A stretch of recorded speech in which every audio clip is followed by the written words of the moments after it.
Hi guys, welcome back to my channel. I'm back with the word of God again. So today our scripture is Psalms chapter 66 verse 10 to 12, which says, "For you, God, tested us, you refined us like silver. We went through fire and water, but you brought us to a place of abundance."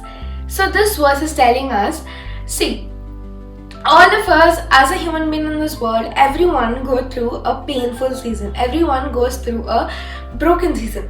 But see, we in this book, David is telling, yes God, you have put me through many painful seasons, many broken seasons, but there was a great achievement for David also.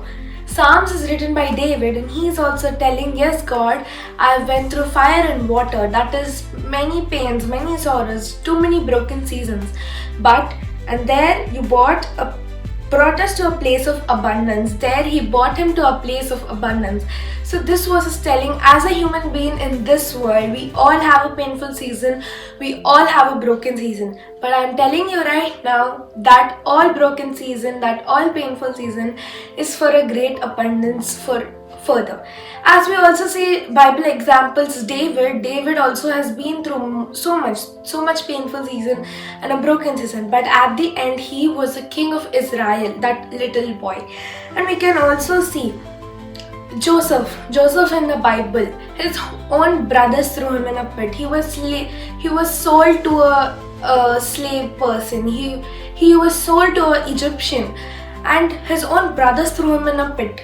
He went through famine, but at the end, God put him in a position where people could look up to. His own brothers came to him to ask him for food. So pain always comes first, but after that, there's a great achievement, there's a great blessing God is going to give us. So just believe and just have that trust in God. Now, even if you're going through any kind of broken season or any kind of painful season, just believe there's something huge going to happen in the future, and God has a very huge plan for you. So thank you and have a very nice day. Bye.